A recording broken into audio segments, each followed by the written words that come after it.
Hola a todos, buenos dias. It's Lacey from Our Life in Guanajuato, Mexico. One of our hens is just about to lay an egg, or already did. Thank you so much for joining me on this video. I'm out in the garden. We started a fall garden here in the high mountain deserts of Guanajuato, Mexico, and I did my morning chores and watered, and I thought I would film. I haven't filmed a garden video in a really long time, so I thought today would be the day.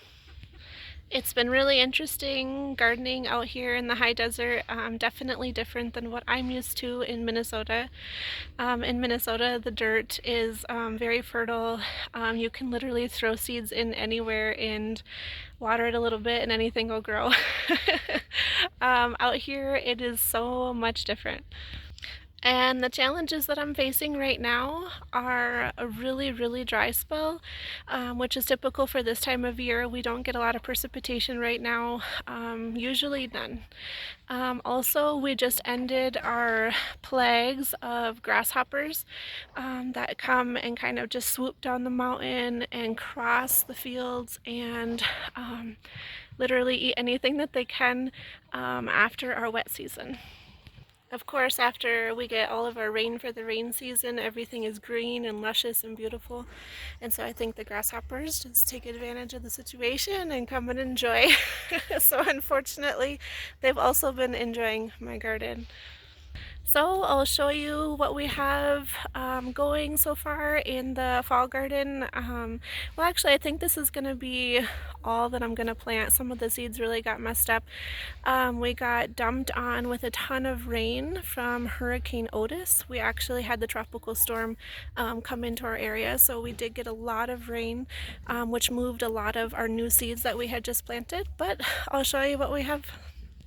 So here's the garden. This is the fence that closes it off and protects it. We have two different types of wire, a chicken wire and then just a regular wire to keep out anything. But we'll start over here on this side. We have raspberries, frambuesas, I believe they're called in Espanol. They're coming to an end. We do have a bunch of little babies growing here, here, here, and over there. We did start with 2 plants that I picked up from a local nursery. They do have raspberry plants here, and I planted them, and then one of them quickly died, but the other one stayed, gave us a whole bunch of raspberries, and then it laid little babies. We kind of let some of the raspberries fall and seed, and so we're hoping that this area will be our raspberry bush area. So that'll be the raspberry bush area. And then you come down to this side, and I have 2 pineapples growing. I don't know if you can see them very well. The 2 pineapples. They're doing really good. I actually got them from the fruteria, and we ate them, and then I just planted the tops in water until the roots came, and then when the roots came, I planted them in dirt. So this is just a temporary spot for the pineapples, the piñas. I am going to plant them into big containers to manage them a little bit better.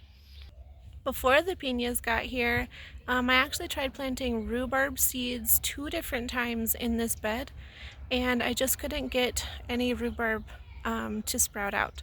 So I'm not quite sure why that is. We have the perfect climate for rhubarb, so if anybody knows maybe what's going on with that, you can help me out. I would really appreciate it. Rhubarb was plentiful in Minnesota, and we just really enjoyed it, so we tried to plant it here.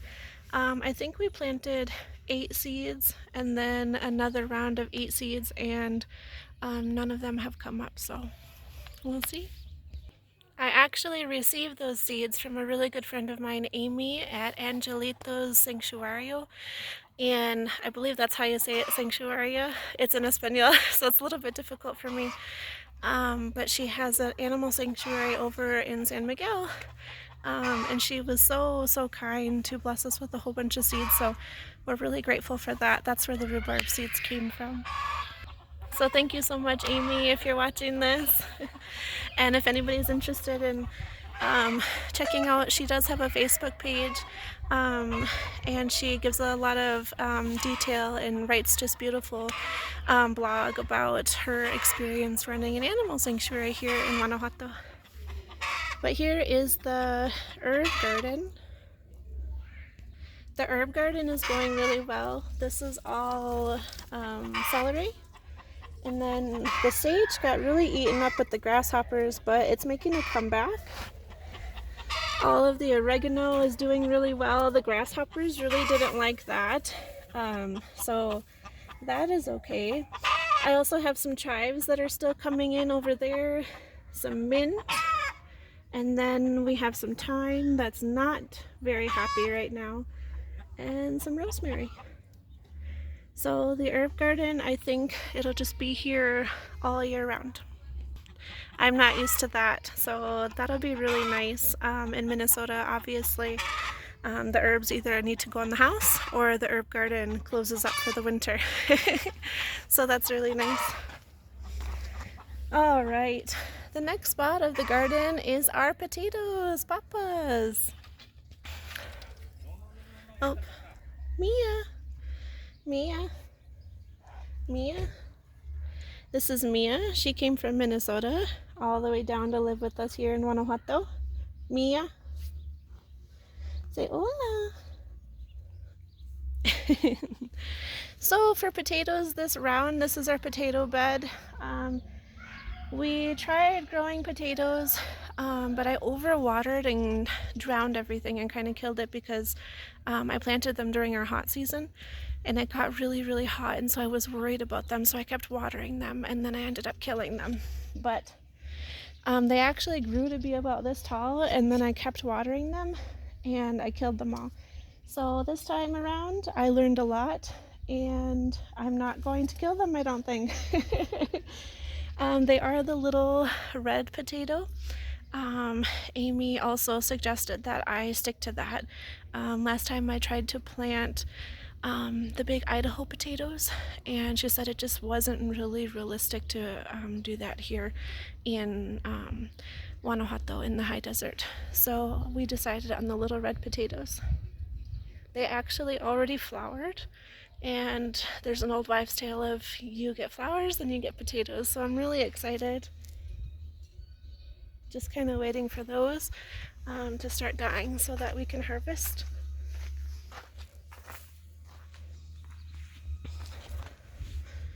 All right, and then here is a bed of vegetables. So we have a red lettuce and a green lettuce over here on the end. But in this bed is what I'm talking about. We just planted right before we got a whole bunch of rain. And so the seeds kind of got scattered and a little messed up. But we also planted radishes in here, turnips, and spinach. And so I am not too familiar with those. We received those seeds as a gift. So these are one of them. I'm not sure what these are. Maybe turnips? There's a couple. And then we also planted some carrots, but there's not many coming up. So I'm guessing that the seeds kind of got washed away in the bed and kind of fell deep down into the soil, and so they didn't sprout. But a couple lettuces over there. I was hoping this bed would be more successful, the vegetables, but they're just not. But that's okay. It's our first fall gardening here in Guanajuato, so I mean, this is a pretty good, like, it's a pretty good attempt. We're very proud. The sun is extremely hot here. It's extremely dry a lot of the time. And then when it does rain, you're literally flooded. So it's not an ideal climate to garden. You have to do a lot of things to be able to even have a chance at being successful at gardening. And the raised bed really did give that to us. I'm really grateful for that. Pa built the raised bed for us, so. It does get to freezing or a little bit below freezing here during the winter, so I'm not sure what we're going to do about a winter garden, but the fall garden I think is going really well. And it gets so cold, like I said, a little bit below freezing even at night, but we don't get any precipitation. So if we got a little bit of precipitation when it was getting so cold, there would no doubt be snow here. But then every day in the middle of the day, it'll heat up to anywhere from 55 to 75 degrees, literally every day, all year round. It's just beautiful, beautiful weather here. All right, now I'm gonna head back inside. We are going to start our school day. I homeschool five beautiful girls. And so I'm gonna enjoy them and just appreciate the time that we have to be able to do that. I'm so lucky to even be able to have that opportunity. So I'm gonna head back in the house. I hope you all enjoyed the video. If you did, don't forget to give it a thumbs up. And if you're interested in more videos just like this one, don't forget to subscribe. And we will catch you on the next one. Thank you so much, everybody. Adios.